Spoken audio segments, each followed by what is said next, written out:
47 सरकारी कर्मचारी जिनके आतंकवादियों के साथ या तो संबंध थे या जिनको लेकर सरकार के पास ये जानकारी आई कि ये लोग आतंकवादियों के साथ मिलकर घाटी के अंदर आतंकवाद फैलाने का काम कर रहे थे,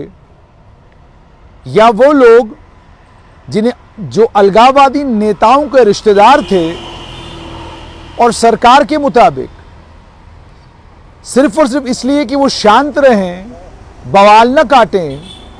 इसके चलते जो उनके साथ डील की गई और उस डील के चलते जिन अलगाववादी नेताओं के रिश्तेदारों को और बच्चों को सरकारी मुलाजमतें बांटी गई, उन 47 लोगों को सरकार ने बाहर का रास्ता दिखा दिया है। और इन 47 लोगों के पास ये अधिकार है कि वो इस फैसले को अदालत में चुनौती दे सकते हैं। कुछ लोगों ने चुनौती दी है और कुछ और लोग शायद आने वाले दिनों में चुनौती दे सकते हैं। लेकिन सरकार का ये आरोप है कि इनको लेकर हमारे पास चार्जशीट मुकम्मल है, हमारे पास पुख्ता सबूत हैं जिसकी बिना पर हम ये कहते हैं कि ये लोग सरकारी कर्मचारी होने के बावजूद जिन दफ्तरों में काम कर रहे थे उन दफ्तरों से भी आतंकवादियों की मदद करने का काम कर रहे थे, देश विरोधी गतिविधियों में शामिल थे, देश विरोधी प्रोपेगेंडे का हिस्सा थे। और सिर्फ इतना ही नहीं बल्कि सीधे पाकिस्तान के संपर्क में भी इनमें से कुछ लोग थे। कुछ वो थे जो काम तो पुलिस में कर रहे थे लेकिन आतंकवादियों को सूचना पहुंचाने का काम कर रहे थे। कुछ लोग वो थे जो सरकारी मुलाजमत के भी मजे ले रहे थे और आज़ादी का गाना भी अपने सोशल मीडिया के ऊपर और उसके अलावा अलग अलग महफिलों में बैठकर गाया करते थे। इन 47 लोगों को बाहर का रास्ता दिखाने के बाद सरकार ने जहां पर उन नेताओं का डोजियर तैयार करने का काम शुरू कर दिया है, जो नेता लोगों को भड़काने का काम करते हैं, उनको सड़कों पर उतरवाने का काम करते हैं, और जिस दफ्तर में उनकी ड्यूटी है या जिस दफ्तर में उनको तैनात किया गया है उस दफ्तर में ना तो जाने की जहमत करते हैं और ना ही दफ्तर के कामकाज में कोई दिलचस्पी दिखाते हैं। और इनमें से कुछ नेता वो भी हैं जो अलग अलग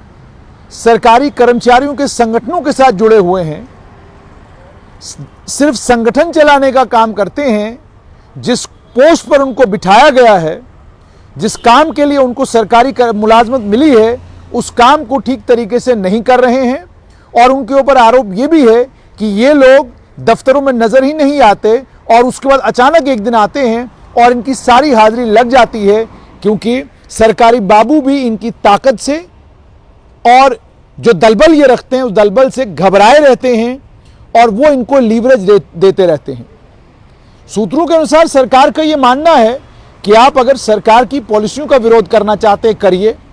आप कर्मचारियों का मुद्दा लेकर सड़क पर उतरना चाहते हैं तो इसके लिए लोकतांत्रिक अधिकार आपका है कि आप उतर सकते हैं। आप किसी भी तरह का सरकारी मुलाजमों का मुद्दा लेकर सरकार के समक्ष चुनौती बन के खड़े होना चाहते हैं वो आप कर सकते हैं, लेकिन इसका कतई भी ये मतलब नहीं कि आप अपनी सरकारी मुलाजमत जिसकी तनख्वाह आपको सरकारी खजाने से दी जाती है उस सरकारी मुलाजमत पर एक भी दिन अपने टेबल पर नजर ना आए,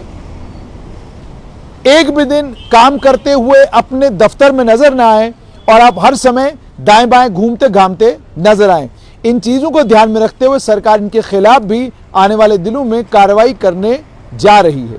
लेकिन एक बड़ी कार्रवाई उन लोगों के खिलाफ भी आने वाले दिनों में हो सकती है जो जम्मू कश्मीर के बड़े बड़े राजनीतिक दलों के साथ जुड़े रहे हैं, सरकारी मुलाजमत में बैकडोर से आए हैं, किसी भी इम्तिहान को पास किए बगैर, Jammu Kashmir service selection board में फॉर्म भरे बगैर, JKPSC में फॉर्म भरे बगैर उन्हें कॉन्ट्रैक्चुअल तरीके से सरकारी मुलाजमत में लाया गया। बाद में किसी नेता का PDP के किसी बड़े नेता के साथ संबंध था जिसके चलते उसकी नौकरी को आगे बढ़ाया गया और उसे पक्का किया गया। इनमें से एक सरकारी कर्मचारी वो भी है जिसे सरकारी मुलाजमत में आए हुए केवल 19 साल हुए हैं, लेकिन जब सरकार ने रूट मालूम करने की कोशिश की कि आप किस रास्ते से सरकारी मुलाजमत में आए हैं, तो उन्हें पता चला कि केवल और केवल इसलिए सरकारी मुलाजमत में आए क्योंकि इनकी राजनीतिक दलों में अच्छी खासी बनती थी और एक सर्कल से ये आते थे जिस सर्कल में ताकतवर राजनीतिक लोग हुआ करते थे। कुछ लोग इनमें से ऐसे हैं, लेजिस्लेटिव काउंसिल के कर्मचारी हैं, सरकार उनकी भी डिटेल खंगालने में लगी है। इंफॉर्मेशन डिपार्टमेंट में कुछ कर्मचारी इसी तरीके से आए हैं, सरकार उनकी भी डिटेल खंगालने में लगी हुई है और उन सब लोगों की भी डिटेल सरकार निकालने में लगी हुई है जो अलग अलग राजनीतिक दलों के साथ जुड़े हुए रहे और कॉन्ट्रैक्चुअल पहले किसी मंत्री के साथ आ गए या किसी विभाग में आ गए और उसके बाद सरकार ने रास्ता उनके लिए खोजा और उन्हें पक्की सरकारी मुलाजमत मिली। और वो पक्की सरकारी मुलाजमत उन्हें उन युवाओं का गला काट के मिली जो युवा आज भी Jammu Kashmir service selection board की एडवर्टीजमेंट का इंतजार करते हैं, पब्लिक सर्विस कमीशन का इंतजार करते हैं। पब्लिक सर्विस कमीशन कोई एडवर्टीजमेंट निकालेगा, कंपटीशन में पार्टिसिपेट करते हैं, लेकिन उस कंपटीशन में पार्टिसिपेट करने के बाद 90,000 बच्चा इम्तिहान देता है, 90 बच्चे सिलेक्ट होते हैं और दूसरी तरफ एक मैकेनिज्म जम्मू कश्मीर में यह रहा कि आपने कोई इम्तिहान नहीं दिया, आप किसी कॉम्पिटिटिव एग्जाम में नहीं बैठे, आपने किसी कंपटीशन में पार्टिसिपेट नहीं किया, लेकिन सरकार ने थाली में परोस कर आपको नौकरी दे दी। सिर्फ इतना ही नहीं हुआ, जो लोग आतंकवादी गतिविधियों में शामिल थे, किसी आतंकवादी संगठन के साथ जुड़े हुए थे, उसके बाद सरकार ने जब उन्हें वापस लाया, कहा गया कि ये लोग जो हैं मुख्य धारा में शामिल हो चुके हैं, देशभक्त हो चुके हैं, अब ये देश के प्रति सोचेंगे। लेकिन जब सरकार ने अलग अलग जानकारियां जुटाई तो उन्हें यह पता चला कि सरकारी मुलाजमत में आने के बावजूद इन लोगों ने देश विरोधी गतिविधियों में ये लोग सिर्फ शामिल ही नहीं हुए, बल्कि ये युवाओं को प्रेरित करते रहे और उनको वो लिटरेचर पढ़ाते रहे जिस लिटरेचर के जरिए उन युवाओं ने बजाय राष्ट्रवाद का रास्ता पकड़ने के अलगाववाद का रास्ता पकड़ा। यानी खुद सरकारी मुलाजमत के मजे लिए और बाकी तमाम लोगों को कहा अपने लेखों के जरिए, अपने क्लासरूम में पढ़ाते पढ़ाते, दफ्तर में बैठे बैठे और अलग अलग नामों से अलग अलग अखबारों में लेख लिखकर अलगाववाद और देशद्रोह की भावना जिन आर्टिकलों से लोगों में पैदा होती हो, इस तरह का प्रकरण इन तमाम लोगों ने किया है। सरकार आहिस्ता आहिस्ता, जैसे मैंने आपको कहा कि सरकार 47 लोगों को बाहर का रास्ता दिखा चुकी है और सरकार ने जिस समय इन्हें सरकारी मुलाजमत से बर्खास्त किया तो बाज़ाब्ता बताया कि इन्हें सरकारी मुलाजमत से बाहर क्यों निकाला जा रहा है। ये बाकी तमाम लोग भी जिन्हें सरकारी मुलाजमत से डिसमिस किया जा सकता है,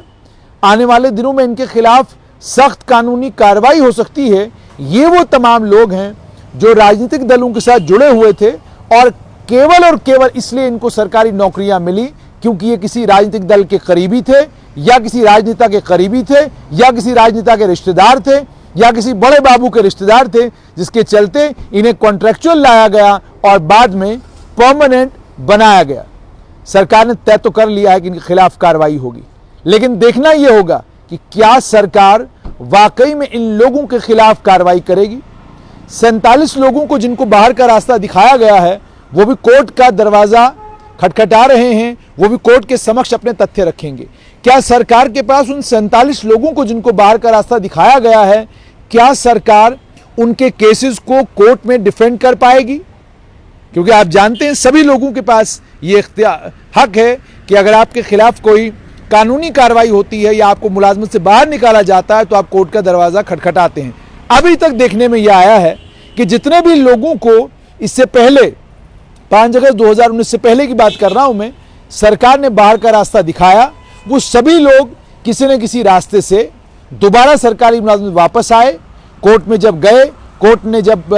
सरकार के सबूतों को टटोला तो कोर्ट ने कहा कि ये बात बनती नहीं, हम इसे